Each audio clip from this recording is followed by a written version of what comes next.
oportunidad, este ha sido un tema que muchos de mis pacientes me lo han estado pidiendo y además también yo veo la necesidad de poder socializarlo, ya que esta es una estrategia terapéutica que la venimos utilizando aquí en el centro más de un año.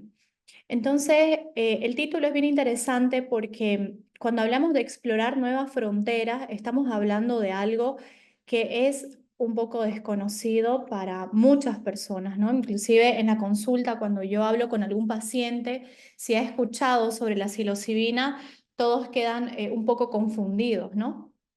Pero claro, cuando ya les digo hongos mágicos, eso ya le dan una asociación, ¿no? Pero realmente vamos a ir viendo eh, qué son estos hongos y, bueno, cuál es la estrategia terapéutica que se está utilizando hoy en día con los pacientes y donde estamos viendo muchos resultados, ¿no? En este caso, en los tratamientos depresivos.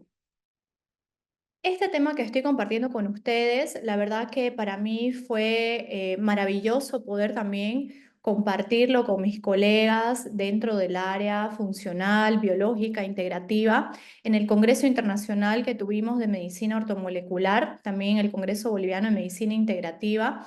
Y realmente muchos de mis colegas inclusive no estaban al tanto de qué eran los tratamientos con la psilocibina.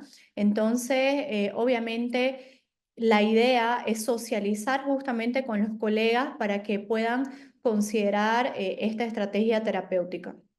Obviamente la presentación que preparé para ustedes tiene un poco del contenido también que presenté, pero no un contenido en esta presentación tan técnico, ¿no? Que siempre para tener respaldos cuando estamos hablando en congresos, tenemos que hablar en ese nivel con los colegas.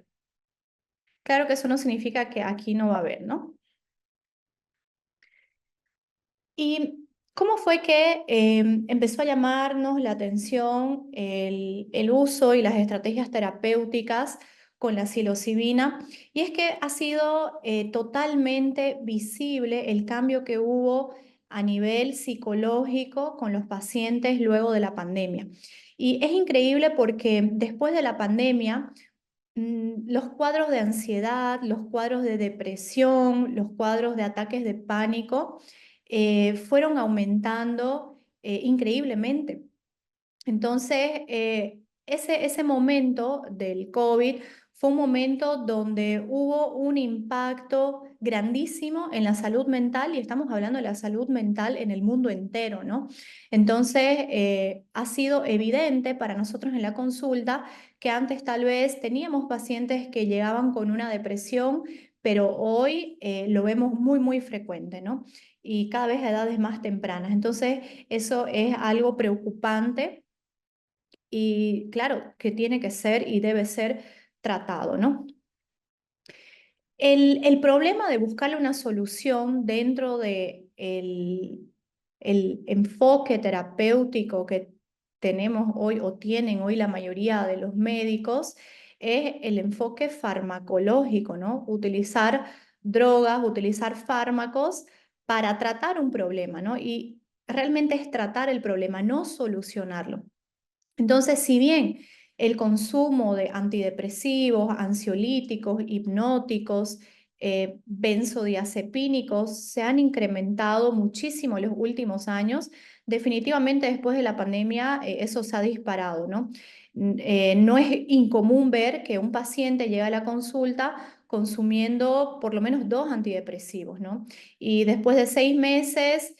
y después de 6 meses, un año, esos antidepresivos se van incrementando dentro de la estrategia terapéutica de la medicina convencional y eso es una preocupación también porque esto conlleva muchos efectos adversos, ¿no? Entonces, definitivamente, lo que vemos hoy en la consulta, en su gran mayoría son pacientes que consumen más de un antidepresivo convencional.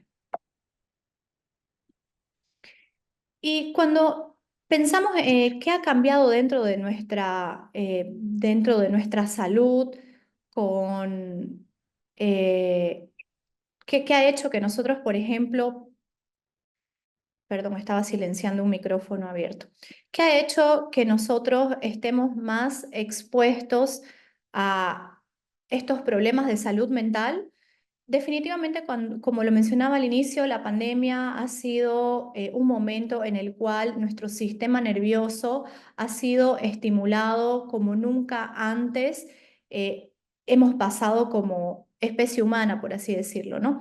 Entonces, ha sido un momento en el cual nuestro sistema nervioso ha quedado más sensibilizado ante los estímulos externos, por todos los factores, ¿no? Por el encierro, por la incertidumbre, por la histeria colectiva, por todas las noticias que se veían durante esa pandemia. Entonces, ha habido una sensibilización, por un lado, de nuestro sistema nervioso y por otro, ya los factores que nos afectan y nos venían afectando, se podría decir, los últimos 100, 150 años de manera negativa.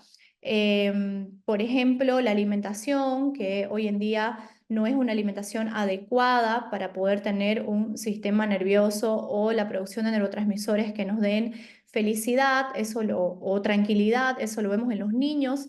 No es incomún ver que, digamos, un niño, y nos ha tocado aquí en la consulta, entre 12 a 13 años, estén medicados con fármacos para la depresión, ansiolíticos, pero en realidad lo que tiene ese niño es una intoxicación por exceso de azúcares, comida chatarra y falta de una alimentación densa en nutrientes, ¿no?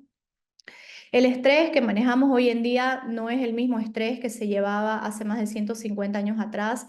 Si bien siempre hemos tenido problemas psicológicos como guerras, hemos pasado hambre, pero en datos estadísticos, la vida que llevamos hoy nos lleva a tener mayores niveles de estrés que antes.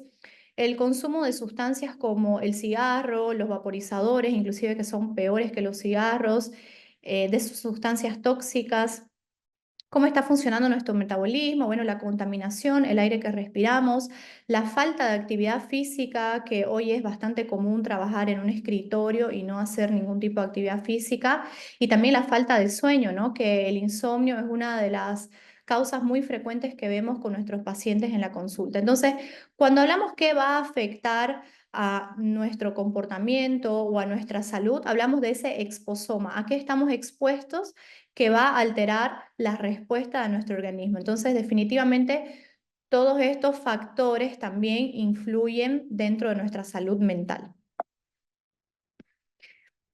Ahí es donde, por ejemplo, pensamos en cómo mejorar la salud mental de nuestros pacientes, pero siempre vamos a abocarnos a una estrategia más natural, ¿no? Como lo hemos hecho siempre los médicos desde 100 años atrás hacia 2000 años antes de Cristo, por ejemplo, ¿no? Entonces, las estrategias terapéuticas o las herramientas que siempre hemos utilizado nosotros los médicos han provenido de la naturaleza, ¿no?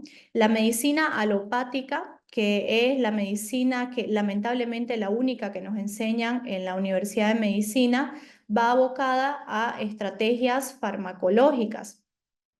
Y es interesante mencionarlo porque antes de que sea tan sectorizado esta enseñanza en la medicina, nosotros llevábamos dentro de nuestro pensum herbolaria, fitoterapia, medicina biológica, llevábamos homeopatía, y eso yo les hablo en los años 50, en los años 40. Y bueno, a partir de los 60 a los 80 fue donde se fue retirando todas las estrategias terapéuticas naturales que utilizábamos los médicos como herramientas, y bueno, se fue cambiando a una medicina más farmacológica. Entonces, definitivamente una medicina tradicional antecede a la medicina alopática, ¿no? Que la tenemos, como les menciono, hace aproximadamente unos 100 años.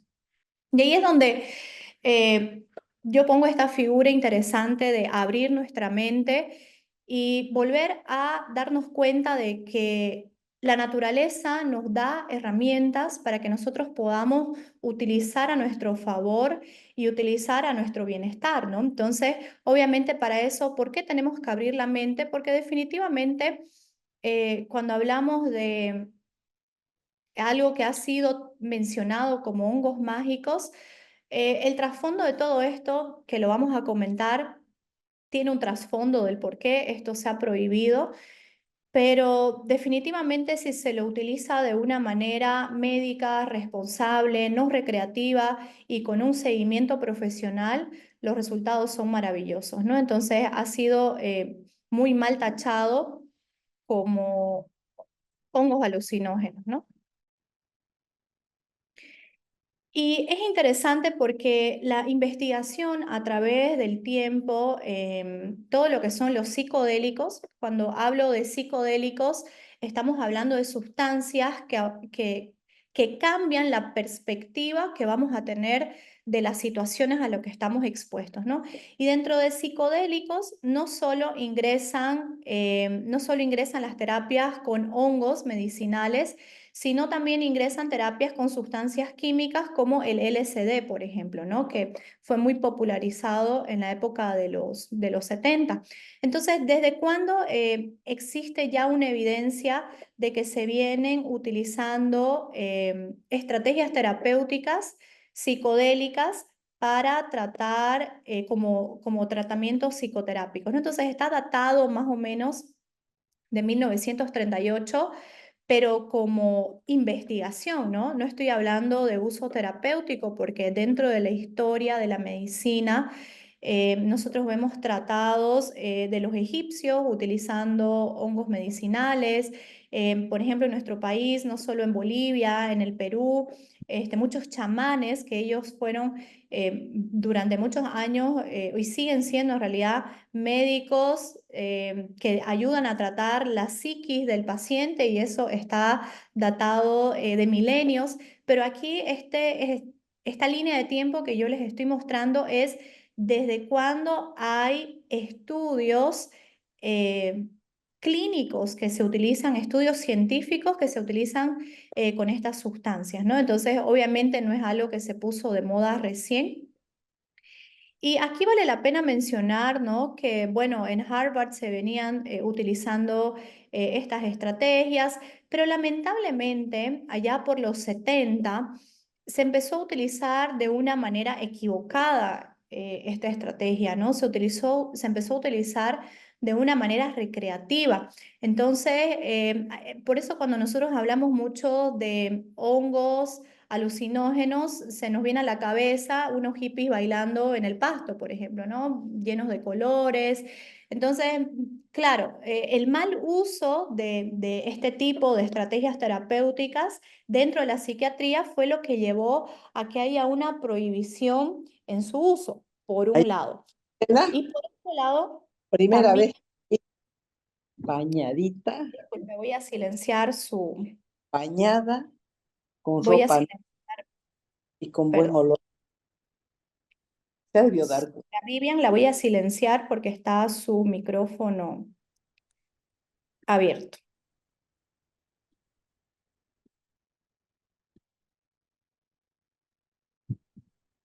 Bueno, esto se corta después y se lo puede Ah, editar. Oh, perdón, se volvió a... Bien, entonces, bueno, por un lado les decía el mal uso porque fue una estrategia que se utilizó de manera recreativa de mal uso, y definitivamente por otro lado ya las industrias farmacéuticas estaban también detrás de todas las personas que hacían una investigación alrededor de los psicodélicos y vieron que este tratamiento definitivamente era prometedor para tratar la psiquiatría en los pacientes, ¿no? Y como es algo que, hablando ya de lo que son los hongos, algo natural y que, digamos, si yo quisiera lo puedo tener aquí en el patio de mi casa, eso no va a dar una ganancia a la industria farmacéutica, ¿no? Que su fin es crear para poder patentar y subsistir de ese tipo de fármacos, ¿no? Entonces, aquí, como ven, hay estudios e investigaciones ya clínicas desde 1938 aproximadamente. Aquí yo les compartí una librería muy grande dentro del área médica de investigación que es PubMed.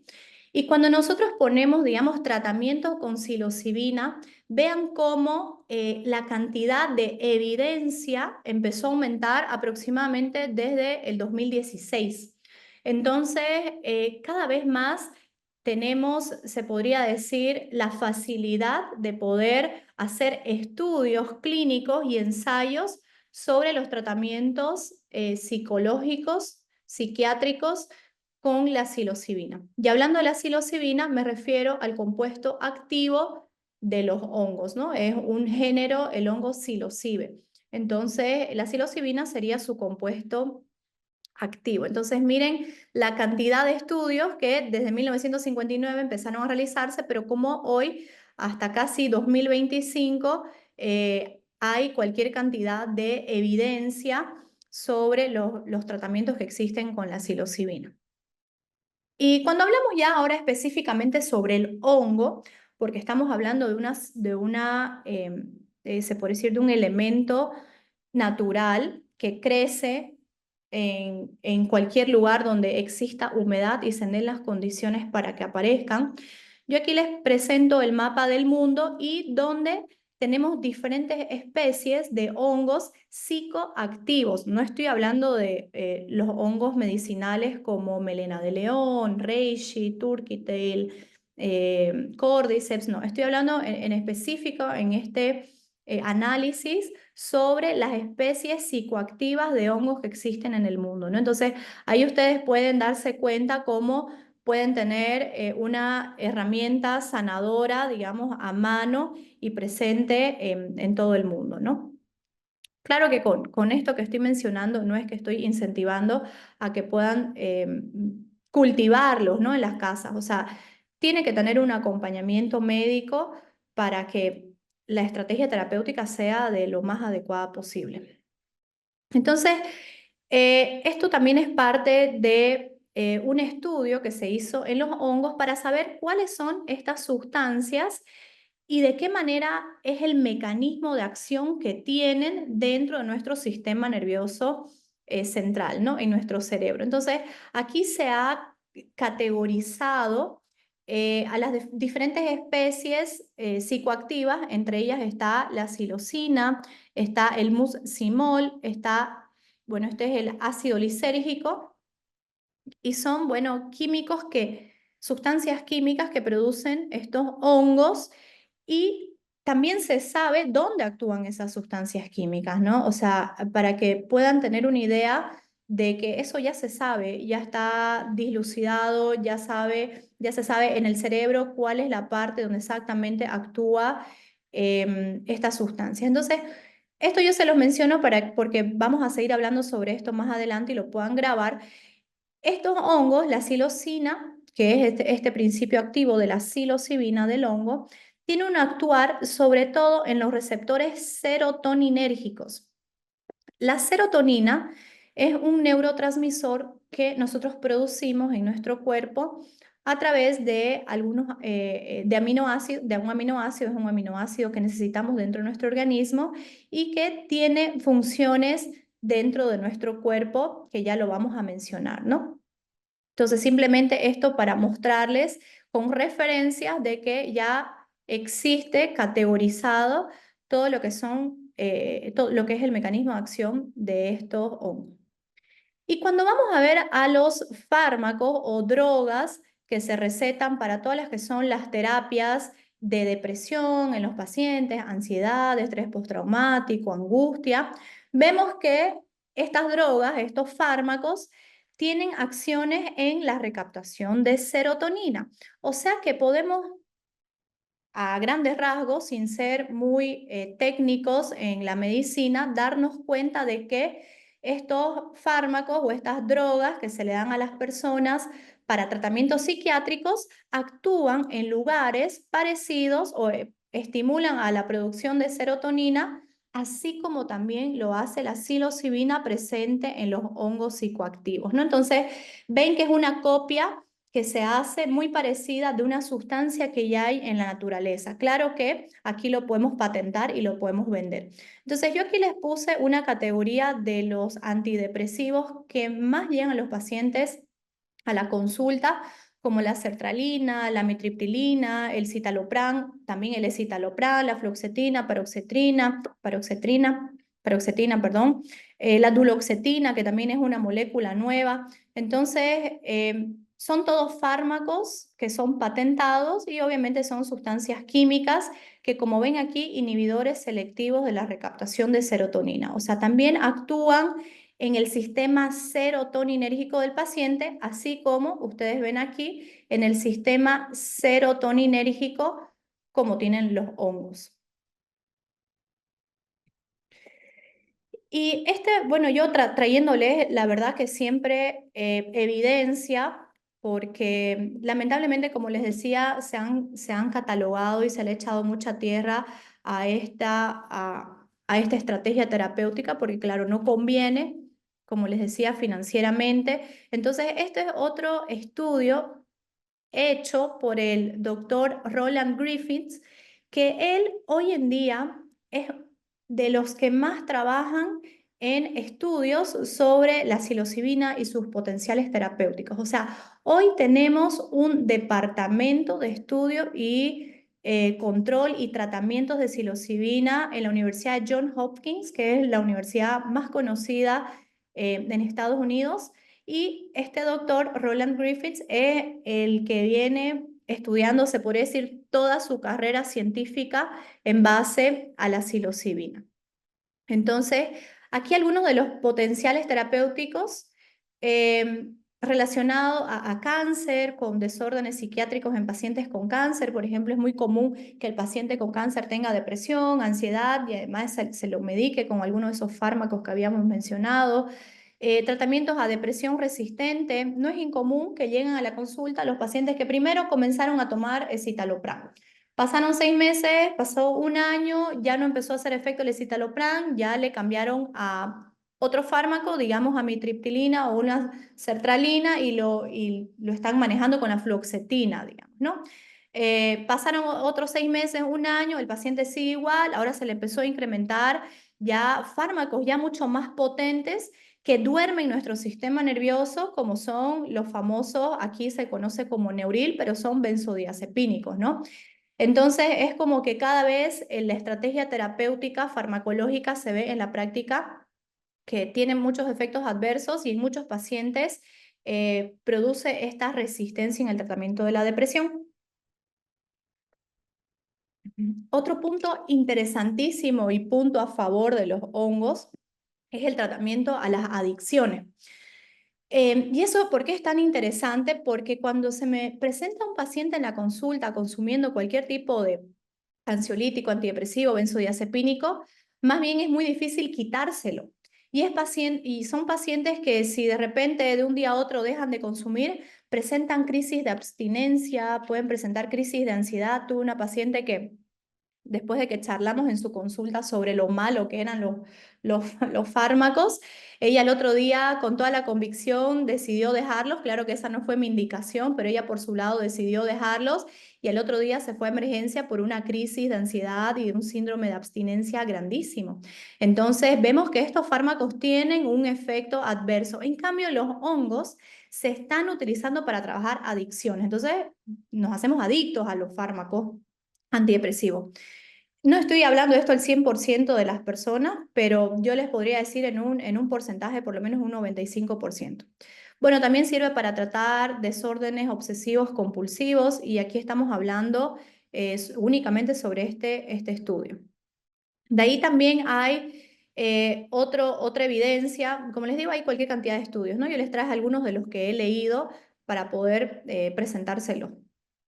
También una terapia asistida con psilocibina en desórdenes psiquiátricos y aquí está hablando sobre este 5-HT2A, es simplemente un receptor de serotonina, que ese es su nombre técnico. Entonces demuestran un potencial terapéutico en tratar desórdenes psiquiátricos relacionados a la ansiedad, depresión y abuso de sustancias, ¿no? O sea, de drogas. Cuando hablo de drogas me refiero a cocaína, drogas farmacológicas también, porque estos fármacos psiquiátricos causan dependencia, cigarros, alcohol, a ese tipo de adicciones. Entonces, es bien interesante cómo esto ya lo vienen utilizando hace mucho tiempo, ¿no? Aquí yo les traigo en este estudio, como yo les había dicho, que se sabe exactamente dónde actúa esta psilocina de los hongos y está en todos estos receptores serotoninérgicos con efectos antidepresivos, antianhedónicos, ansiolíticos, anticompulsivos, activa la región cortical de nuestro cerebro, promueve una sinaptogénesis, o sea, cuando nosotros tenemos sinaptogénesis, tenemos una mejor memoria, tenemos un punto de vista distinto de la vida, promueve la densidad neural, o sea, se sabe que pacientes que entran en una depresión, un Alzheimer, una enfermedad degenerativa, disminuye la densidad neural, potencia el circuito neural y mejora la neuroplasticidad, o sea que existen nuevas conexiones nerviosas a nivel de nuestro cerebro. O sea, realmente cuando yo escucho hongos mágicos, yo digo, sí, realmente hace este tipo de beneficios dentro de nuestra salud cerebral. Y bueno, aquí resaltando los efectos que estábamos mencionando como antidepresivos, antianhedónicos, ¿no? Anticompulsivos, o sea, sirve para diferentes patologías, ¿no? Un paciente con cáncer que está mal, un paciente ansioso, como vieron, un paciente depresivo, que esto es la tendencia a cada vez aumentar en la época en que nosotros vivimos. Entonces, estamos hablando de densidad neural prometedor en enfermedades neurodegenerativas, ¿no? Hoy en día el Alzheimer, el Parkinson son enfermedades neurodegenerativas que cada vez están más en alta. Y lamentablemente para nosotras las mujeres estamos viendo datos estadísticos de cada 9 mujeres con una enfermedad neurodegenerativa tipo Alzheimer, un varón. Entonces nosotras estamos más susceptibles a este tipo de situaciones, ¿no? Entonces, a la hora de que se me presenta un paciente, siempre la idea es poner en una balanza, ¿no? Dentro de ese juramento hipocrático que nosotros hacemos cuando nos graduamos, es primero no dañar al paciente. Y lamentablemente esto con el enfoque que tenemos hoy en día de los fármacos, se ha dejado mucho de lado en el paciente, ¿no? Yo les cuento que cuando empecé a hacer una investigación sobre el por qué ya no nos enseñaban en la escuela de medicina estrategias más naturales, tratar desde la raíz, solucionar el problema de los pacientes. Les cuento que descubrí que muchas de las universidades, bueno, si no todas, reciben cualquier cantidad de dinero de las empresas, industrias farmacológicas para modificar el pensum, ¿no? Entonces, el pensum de medicina que llevamos aquí en Bolivia es una copia fiel del pensum de medicina que se hizo en Estados Unidos. Y ahí es donde hubo, obviamente, la influencia de las grandes industrias farmacéuticas. O sea que hoy en día, el fin de formar a un médico es formar a un vendedor solucionador, que no es solucionador de problemas, sino vendedor de fármacos. Y es tan interesante porque el otro día me llegó un paciente, los casos que vemos, ¿no? Me llegó un paciente que él me dice, bueno, me recetó mi psiquiatra este fármaco que es nuevo, de última generación, no sé qué de generación, de cuarta generación, mírelo, véalo, a ver, ¿cómo se llama? Bueno, busquemos la bula del fármaco, que es algo que los pacientes no lo hacen y yo siempre incentivo a paciente que está consumiendo fármaco, lea de clean a cola qué es lo que dice la bula en ese fármaco. Entonces, bueno, estaba leyendo la bula con mi paciente y la bula decía, este fármaco no se conoce el mecanismo exacto de acción. Entonces yo le digo, o sea, aquí mismo dice que no sabe cómo esto actúa en su cuerpo, pero aquí el doctor le recetó para mejorarle el tema de la falta de motivación, ¿no? Entonces, esa es la realidad ante la que nosotros estamos enfrentados hoy, lamentablemente, en ese mercantilismo de la salud. Claro que yo no estoy diciendo con esto que se debe eliminar totalmente ese tipo de tecnologías que tenemos hoy a nuestro alcance, pero no es una estrategia terapéutica eh, que se deba emplear de primera instancia, a largo plazo, de por vida, o sea, cuando se necesita en su momento y tal vez, ¿no? Si aquí me llega una paciente con una crisis de histeria, bueno, yo no le pondría un fármaco convencional, pero en emergencia le pondrían algo para calmarla y bueno, solucionar por qué vino eso o utilizar otras estrategias terapéuticas, ¿no? Entonces, ustedes mismos van a ver que inclusive las mismas bulas dicen que no es un tratamiento que se va a hacer más de 4 meses, 6 meses, me llegan a mí aquí pacientes que vienen consumiendo 15 años ese mismo fármaco, ¿no? Entonces, esa es la realidad. Así que siempre poner en una balanza qué es lo que nosotros vamos a querer para la salud de nuestros pacientes, ¿no?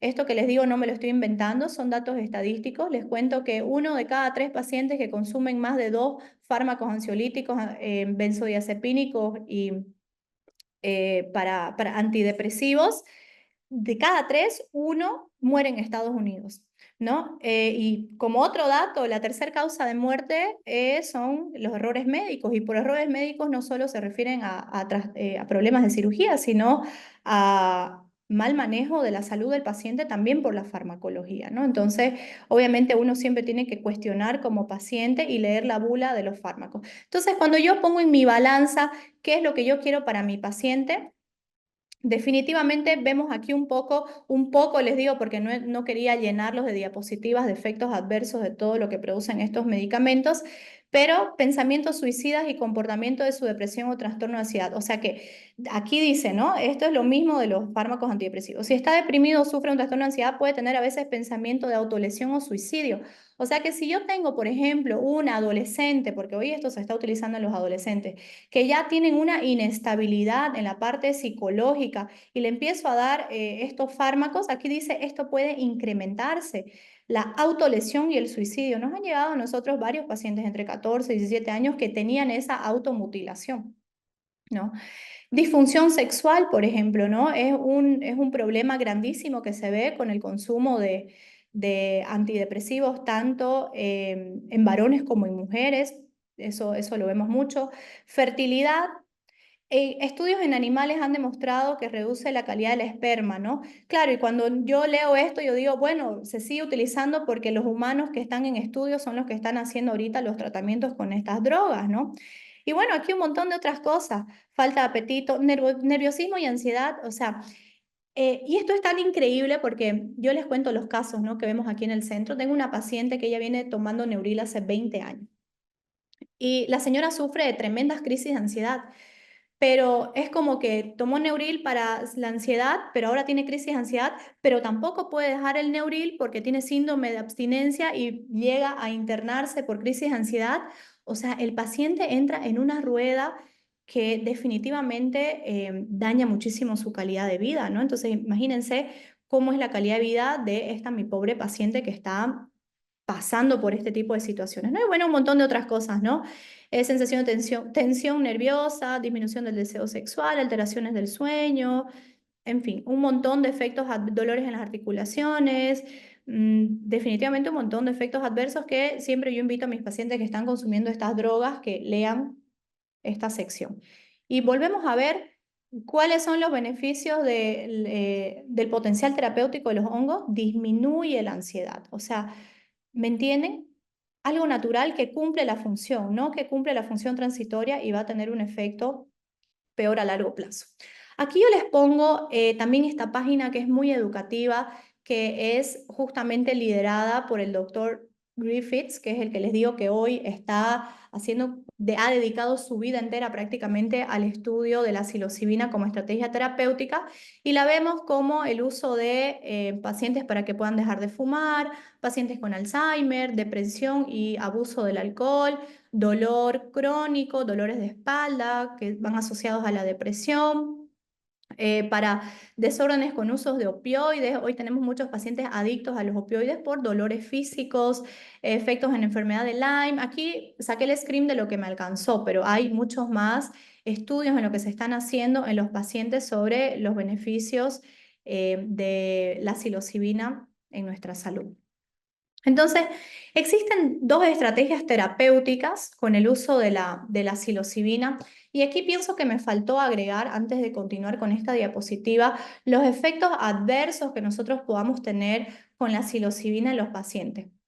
Y les cuento que los efectos adversos se pueden dar cuando hay el consumo concomitante, obviamente irresponsable, de manera recreativa, ahí se pueden dar muchos efectos adversos en los pacientes, pero cuando lo utilizamos con criterio y con un seguimiento de un profesional que ya está utilizando esto como terapias en el paciente, inclusive el paciente utilizando antidepresivos, logramos tener estos efectos, ¿no? Y esos han sido los efectos que hemos tenido con nuestros pacientes en este último poco más de un año trabajando con estas estrategias, ¿no? No es algo que se ha dado a corto plazo. Yo les cuento recién con una paciente que cumplimos aproximadamente 8 meses ya de terapia con la psilocibina, pero ella estaba consumiendo 2 antidepresivos más un Neuril y esporádicamente cuando empezaba a tener alguna crisis de ansiedad, ella ya tenía también su otro fármaco de rescate. O sea que se podría decir que de cabecera consumía 3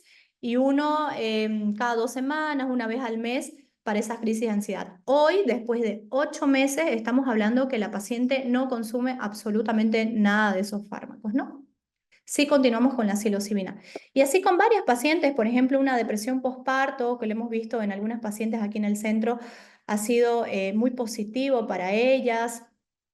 ¿Qué más? En pacientes varones, por ejemplo, que estaban con trastornos de ansiedad y ataques de pánico. Entonces, hemos estado viendo esos resultados en nuestros pacientes, ¿no? Esta es una estrategia terapéutica que es la macrodosis, que es una dosis muy alta del hongo mismo, que se necesita sí un acompañamiento en ese momento, ¿no? Entonces, aquí ustedes pueden ver una de las primeras sesiones que se utilizaron en la Universidad de Johns Hopkins. Esto fue más o menos en los años 60. Como les digo, esto ya viene siendo realizado hace muchísimo tiempo y estas eran las condiciones en las cuales se daban para la sesión del paciente, ¿no? En la foto del medio ustedes ven cuál es el ambiente para hacer una terapia de altas dosis de psilocibina. Ahora, a mi criterio, hoy en día es muy complicado, por ejemplo, el paciente que llega a mi consulta, yo poder decirle, bueno, a ver, usted si quiere restaurarse con una macrodosis, que es una dosis muy alta, necesita por lo menos una semana de preparación psicológica, luego necesita un retiro de 3 días para poder tener la terapia completa, ¿no? Entonces, a mí se me presentaba la situación en la cual mis pacientes, imposible, yo no tengo tiempo para eso, o yo tengo hijos, o yo tengo cosas que hacer, o sea, no es que puedo desaparecer de mi casa por 10 días solamente para hacerme esta terapia. Ahí es donde yo me encontré con que, bueno, ¿qué estrategia nosotros podemos utilizar para tener todos los beneficios que nos llevan a utilizar la psilocibina dentro de nuestra salud, pero de una manera en que no vaya a alterar nuestro día a día? Y aquí en esta tercera foto lo vemos a, bueno, a los pioneros, al doctor Richard y al doctor Griffiths, que son, bueno, que tienen ahí el departamento o el centro de investigación sobre psicodélicos y conciencia en la Universidad de Johns Hopkins, ¿no? Entonces ahí es donde entra esta estrategia tan interesante que es la que estamos aplicando aquí en el centro de microdosis. Con esto no quiero decir que si el paciente tiene la oportunidad de hacerse una macrodosis, la haga, ¿no? Pero eso es el problema de llevarlo ya a la práctica real y ver cómo nosotros podemos ayudar al paciente que viene día a día aquí en el centro para que mejore su salud.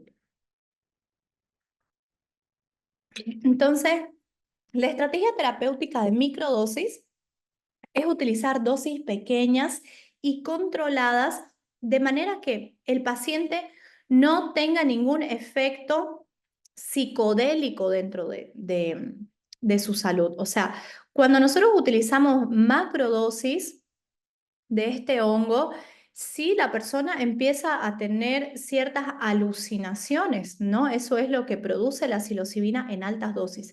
Pero la estrategia terapéutica de utilizar microdosis es un efecto no subjetivo, que el paciente no siente ningún cambio, no se altera su percepción. O sea, puede, aquí como les pongo en la foto, rendir en su día a día, como estamos viendo aquí una persona que está yendo al trabajo sin ningún problema o estar con la familia sin que haya ningún tipo de alteración o cambio a nivel psicológico cerebral, ¿no? Pero sí, esta es una estrategia terapéutica que mínimamente se la tiene que utilizar entre 8 a 12 semanas como mínimo. Como yo les decía, ya nosotros tenemos pacientes que están utilizando esta estrategia terapéutica más de un año, 9 meses, 8 meses, algunos que han iniciado claro, a principio de año, a mitad de año, entonces hay que tener paciencia, ¿no? Hay que tener paciencia para que todos esos resultados benéficos que puedan tener, digamos, dentro de nuestra salud con la psilocibina puedan hacer su efecto.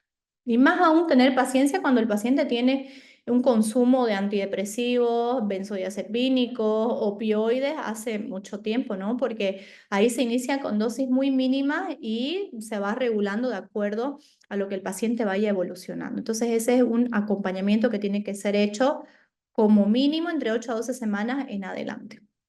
Entonces, esto es lo que abre una nueva perspectiva en los tratamientos de todos nuestros pacientes y que definitivamente ya lo venimos aplicando con muchos. Pero era, pienso, importante hacer este video y compartir esta información con ustedes, porque cuando yo les hablo a mis pacientes de, bueno, ¿usted ha escuchado sobre la psilocibina? No. Bueno, ahí ya partimos en lo más común, hongos mágicos, hongos psicodélicos, sí, y bueno, se asustan un poco porque ha sido clasificado como una droga, pero se dan cuenta que tenemos drogas en el mercado que realmente son aprobadas como todos estos antidepresivos y cómo puede ser una sustancia natural que nos los da la naturaleza, ser catalogada, además de tener todos estos beneficios positivos para nuestra salud como una droga. Claro, como yo les decía, los dos factores tan importantes de tener un mal uso, usarlo como algo recreativo donde no debería hacerse, y segundo, obviamente, es algo que nos lo da la naturaleza, no se puede patentar, no le puedo yo poner un nombre y la ganancia y la investigación ante eso, pues para mí no me va a rendir una ganancia, así como industria farmacéutica, ¿no? Entonces, como ustedes ven, la industria farmacéutica desarrolla drogas con mecanismos de acciones muy similares a los que poseen los hongos, pero con efectos adversos definitivamente terribles y haciendo que el paciente tenga una adicción, siendo que el hongo no produce esa adicción.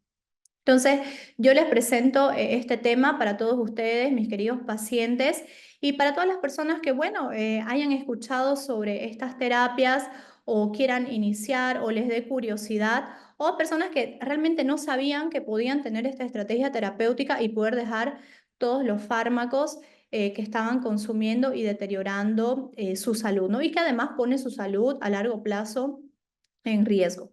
Así que bueno, yo les agradezco a todos los que han estado presentes en este webinar.